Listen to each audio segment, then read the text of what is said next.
Hi there, Dr. Nicola Dellinger here, joined today by Barbara Gormally. Thank you so much for coming. So Barbara has been a coach for over 15 years, coming up on 20. You know? Yeah. Yes. So doing a lot. I know, right? It happens fast. Happens faster fast. than you think. So lots and lots and lots of experience with just helping people move through obstacles in their world, be it work, relationship, health, I mean, a whole bunch of different layers.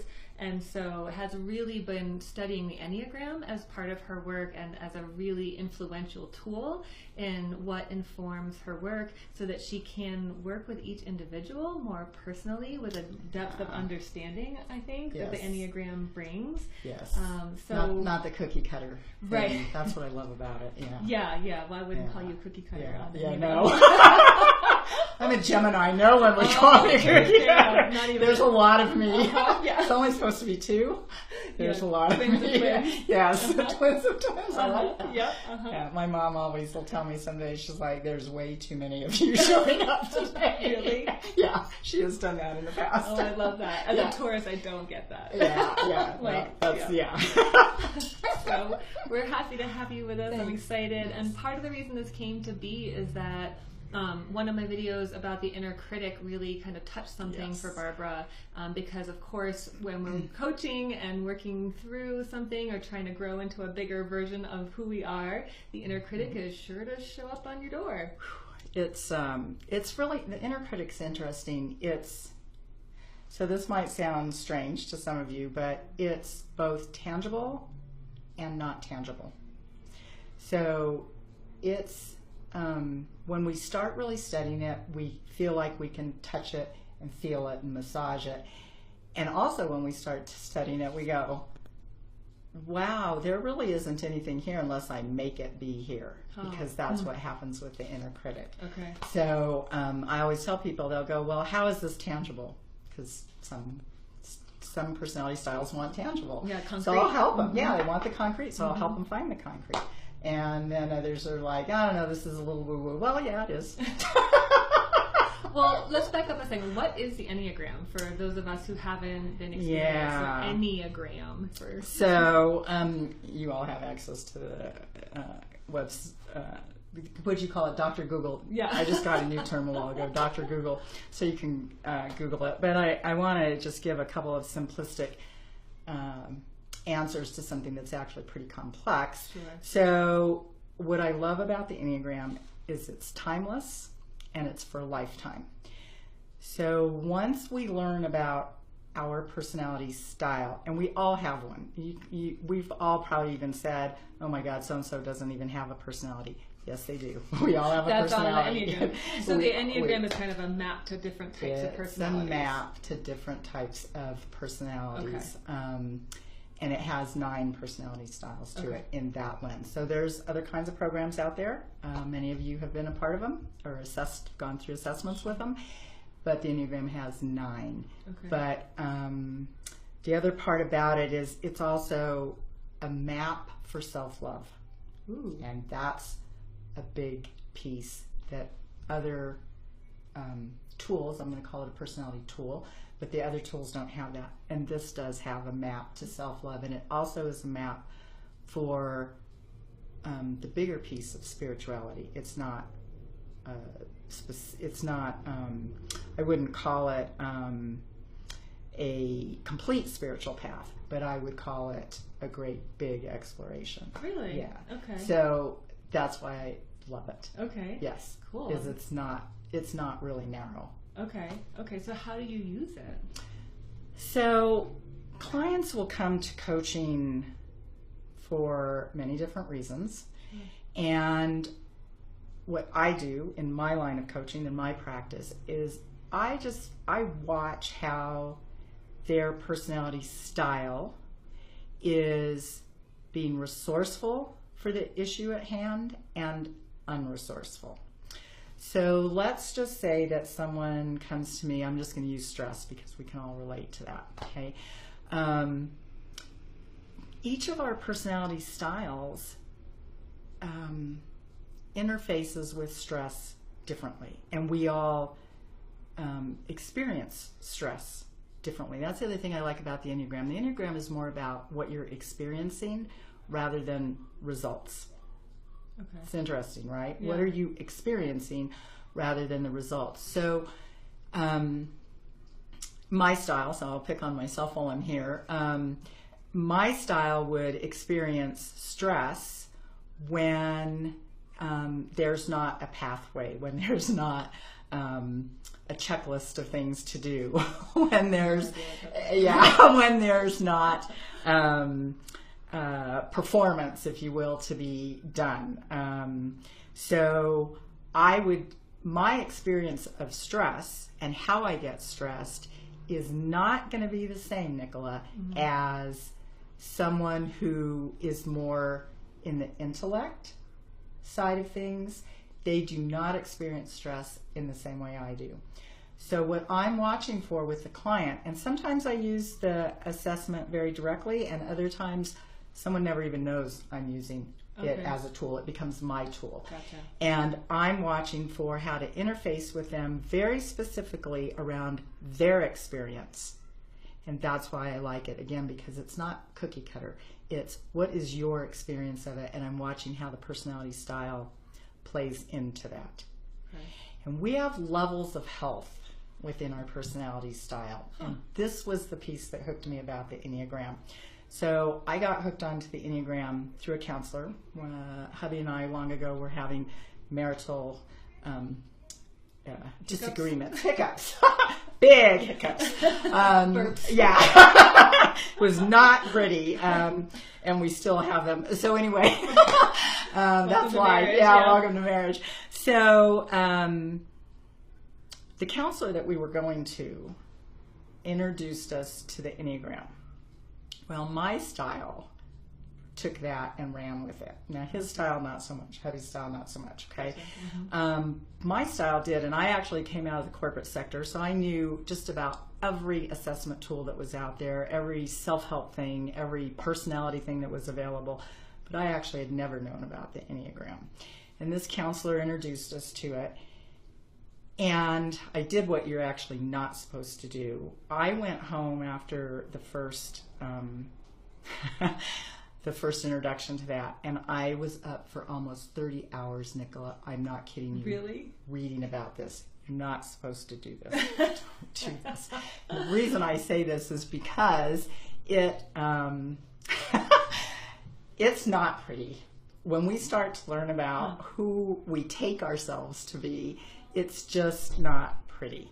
So, I mean, I went into shame, and I went into guilt, and I went into just a lot of oh shit moments. Yes. And I was like, oh my God, I've always taken myself to be this person, and I'm not. In fact, I'm actually so much more. I didn't even know I was limiting myself at the time, right? So it has the wonderful piece with the Enneagram is it teaches us that there's a map to a better level of health within our personality style. Usually when people start out learning this, we're all in an average level of health. If we're in what is called the lowest levels of health, that's when I call or just give a number to somebody, including myself at times, to all my favorite counselors or psychotherapists, because that's really when someone needs to be forwarded to that area. Mm-hmm. But when we start learning about who we are even in our average level of health for our own personality style, we begin to see that we're not using ourselves to our best and most glorious extent, actually. But the map to it lets us see this. This is why I love this, because I can show someone, well, this is kind of about where it sounds to me like you're operating with this thing at work, or interfacing with your naturopath who's trying to help you do a couple things to get well. You're blocking it. And then here's what it would look like if you're not. So in this system, we have our levels of health. And to me, that was the part that knocked my socks off when I learned about this, because I got to learn that I get to have a map to shift who I am. The other thing with the Enneagram, it doesn't want you to change. There's nothing about thank God. changing. It's more about Perfect. How can I enhance myself? Okay. How can I advance myself? Okay. And I love that. So will you say a little bit more? So my personality style might have an impact on my level of health? So, different level of health. So, let me think how to do this. So, again, I'll use myself. So, let's just say I have a big project to do and I create a to-do list. Mindy, I just saw you on there, so stop laughing. I'll create a to-do list, right? And if I don't go through that to-do list exactly, I could get very frustrated and stressed out and probably even miss the big picture of what I'm needing to do. But if I say, okay, there is a value in creating the checklist, which there is, and then if I can let the checklist have some flow to it, then I can operate at a higher level of health within my personality style. I also don't get stressed out and have to come into Dr. Nicola and say, what's on your shelf to bring down my stress level? Right. Okay. Does that make sense now? So it's within your style. So the more you start understanding your personality style, the more you work with your natural tendency rather than against it. Like, everybody should get on board to my list, or I'm a terrible person because I need to be attached to this list. Yes. Okay. Or why isn't everybody attached to my list? Can't they see that this makes this work? It's the best list ever. I worked hard to make this list. I worked hard to make this list. Oh, and by the way, while I was busy making that list, 5 other things that probably needed to be done didn't get done because I was a little too tied to my list. That's a misuse of list making. Yes. So I only have a little bit of understanding about the Enneagram, but my understanding is like we have a tendency like list making that can be used to elevate our experience or to really detract from our experience. Yes. Like if we get too bound to the list, it's going to take away. But if we have this lightness with the list, so it's not about getting rid of the list. It's about being in relationship to it different. I'm not my list. But when the ego of our personality kicks in, that's who we take ourselves to be. And we're so much more. We're not our personalities. We're really not. The but to that is we sure as heck go play in that sandbox quite a bit because we don't know. Right. We don't know how to discern that. Okay. So there's in each level of health within the Enneagram, within your style, the cool thing with the map is you get to see what the differences are in your behavior. That's the part I love. So I'll ask somebody, in this stress situation that you have at work, do you want to operate at, and granted somebody would already have the background, I've been working with them so they would understand this, but do you want to operate at a level of health 5 for your 3 style, or would you like to operate at a level of health 2 or 1, which is more liberated? Okay. There, and what would those experiences be? And that is fascinating to watch any of us begin to learn how to discern that. Okay. Yes. So I imagine then if we're operating in kind of that lower vibratory pattern of our personality style, that's kind of a haven playground for our inner critic, right? You're not doing it right. Talk to me a little bit about how that interplays, like understanding your personality. Yeah. So hold on, I'm going to get something. Okay. Yay, props. You haven't. It looks like you've looked at this book maybe once. This is my major text. So here you go. Like you can see, like tabs, and God forbid if I drop this, but this is really the book I use the most with clients. So that's why it looks like this. But what was I going to show? Oh yeah. Let's see. I want to show you something with. I think I tabbed this out. So in each of our personality styles, how the inner critic might show up differently. Let's see where I have that marked. Okay, so don't worry that you don't get what these what the real background is between each of these, but I want you to hear how your inner critic might show up. So type 1s are typically the people who are perfection. Like perfection feels really comfortable for them. They want everything done just right. They have role models that say this is how it should go, and so then that's how it should go. I'm pretty sure I'm a so you might type as a 1. I'm probably a wing for you, I would think. But anyway, that's just because I know you. But anyway, so here's the type 1. So are you being good enough? Are you doing things right? If you let up on taking responsibility, you're in danger. So listen to me and I'll make things better. I'll straighten you out. So that's what the inner critic sounds like for the 1. I was like, why is that so familiar? Yeah, why is it so familiar, right? So here's why, again, why I love the Enneagram. So I'm going to switch now to one of the styles that would be very different from you or I, because our styles are within the same area. But so here's the type 5. So here's what their inner critic would do. So the type 5s are very much so focused on intellect, facts, research. They might be Dr. Google, right? So here's how the 5's inner critic shows up. Are you smart enough?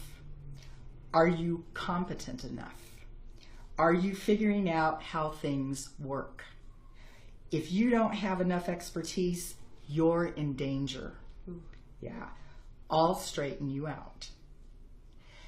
So I want you to really hear the difference between those two realms of how the inner critic can show up. Yeah.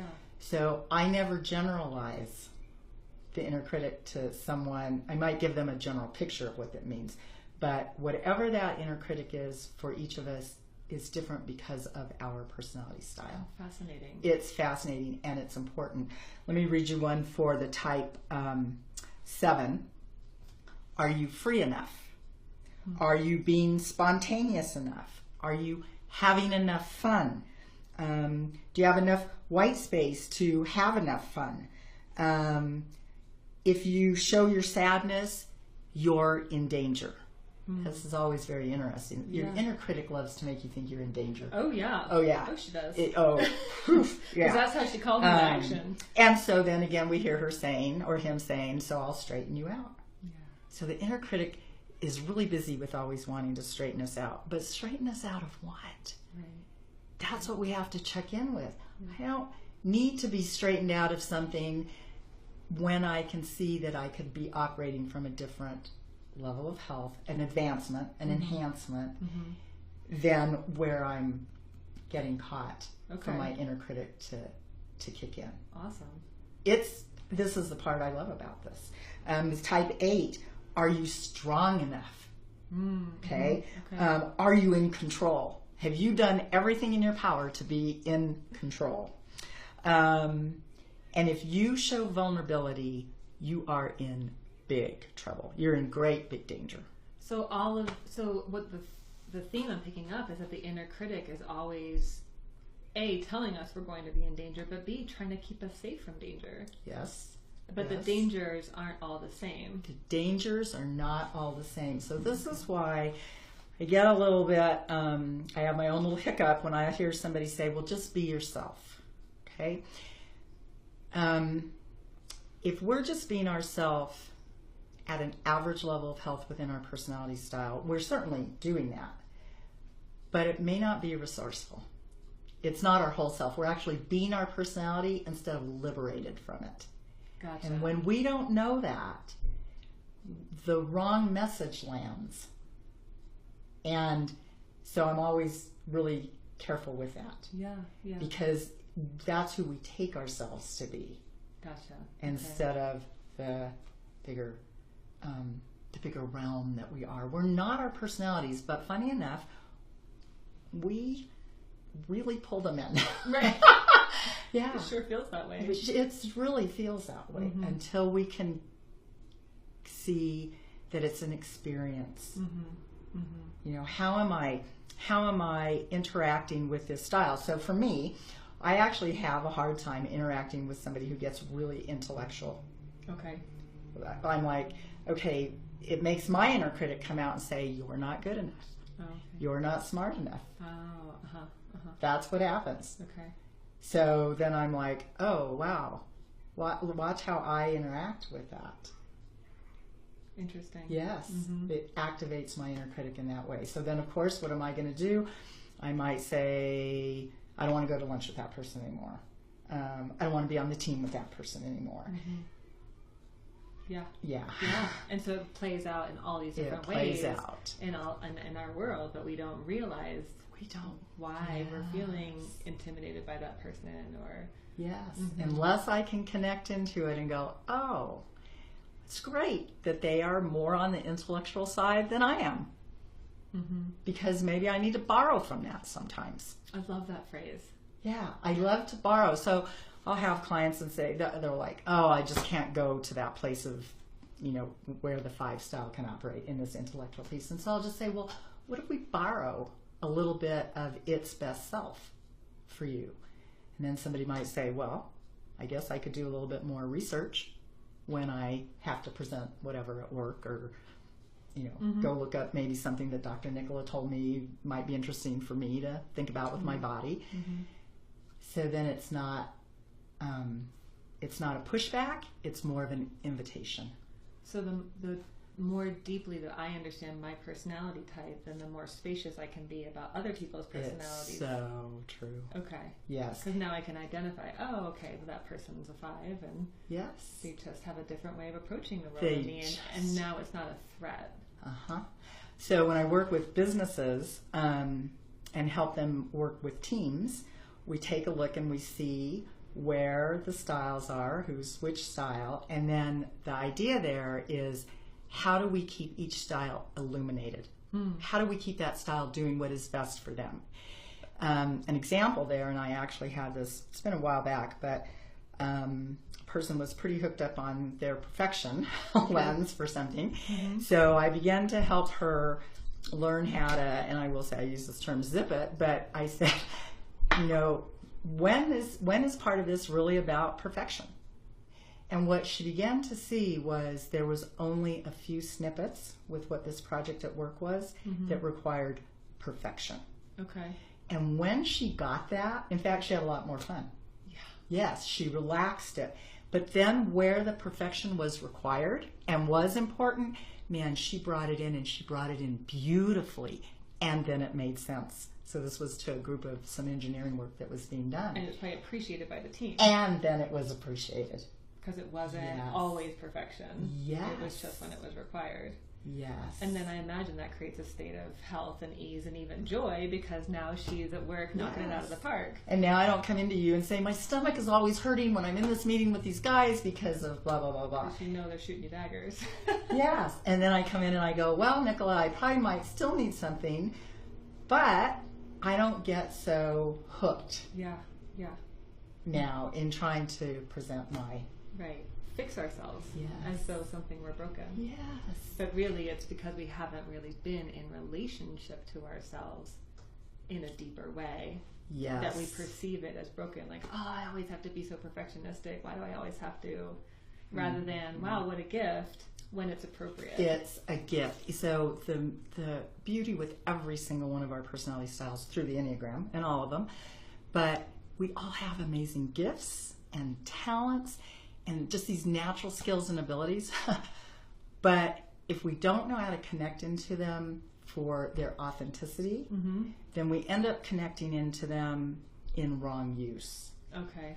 So I love this book that is actually done by the school that I went to, the teacher that I went to, and she says, transforming your relationship to everything that matters by being in relationship to yourself first. So we don't get a chance to learn how to be in relationship with ourselves first before we get thrown into this crazy world and have to be in relationship with everything and everybody else. But when we know how to experience ourselves and can really discern all of that, and there's a lot to it. We're not, there's that movie called It's Complicated. It is.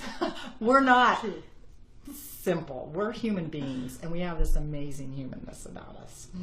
And there's no silver bullet to the growth of our humanness. We need every piece.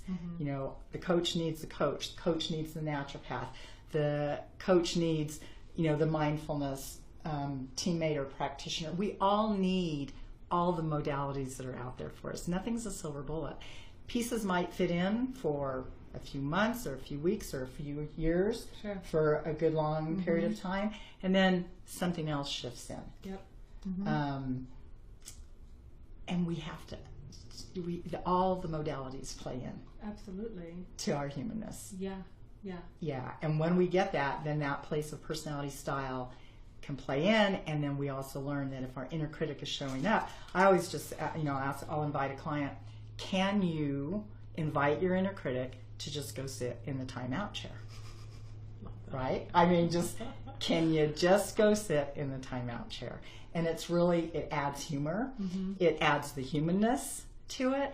We get to name it and really realize what's happening. And then we get to take the checklist we just worked 4 hours on and throw it away. I don't know what you're talking about. Yeah, all the stickies.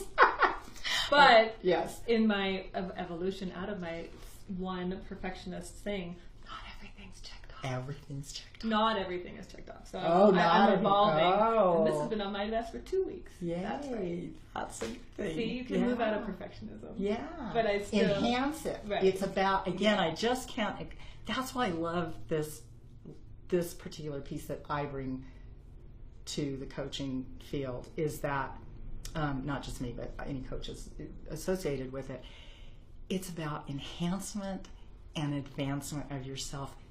It's not about change. You're changing your levels of health, your behavior levels of health. But it's really about the enhancement and the advancement. Cool. That's the coolest thing to me. By putting being in relationship to yourself as your top priority. Is your top priority. So I call it, this is the fabulous thing of this work too, is I finally get to focus on me, myself, I, and mini-me. Like, I finally get permission to do that. And that's why I tell clients, you are finally giving yourself permission to focus on me, myself, I, and mini-me. I love that. Yeah. And then there's some days like, they're like, me, myself, I, and mini-me didn't do so good. I'm like, we all mess it up. Happens. Yeah. Cool. Yeah. Well, thank you so much for being here today. This was fascinating. I had no idea there was a map to self-compassion and self-love, and that it's actually that like that black and white, literally. It is. I'm careful a little bit there with the black and white, well, no, but it is in a book. You can in a book you it. can read. Yes, and then you can. The light bulbs can go on. Yeah, and it's not to say that you're just going to stuck like in one personality. Like there's these things called wings where you have a little bit of this and a little bit of that. So it's not like we're trying to say this is who you are and that's it. Every style lives within us. Please know that. Somebody will say, oh, but I've got some 5 in me, but it seems like I'm a long ways away from that. Well, you're right. We're whole people. Right. We're not compartmentalized. And however we actually create ourselves to be that way. Try my tea. Yeah. So anyway, thanks for having me. This was fun. We've been a long time in trying to kind of pull something together. I know. This is the beginning of something. Yeah. For sure. Yeah. Well, thank you guys so much for joining. All of you who have been watching live, and then if you're watching afterwards, and if you want to get in touch with Barbara Gormally, I'm sure she'd love to hear from you. We will tag her on this video here. And then if you want to jump in a little more deeply into putting yourself first, we've got a program. Barbara's going to be a guest. You can learn a little bit more about what she offers, along with some other fabulous guest speakers and me. And so we would love to have you join in and start putting yourself first and start deepening your relationship to you, so that you can get out of your own way and create everything beyond what you wanted, because what's coming to you is so much more than you can even visualize now. So, but it all starts with understanding yourself and being in relationship with yourself more deeply. And it's not selfish. Oh my God, right? We're hot.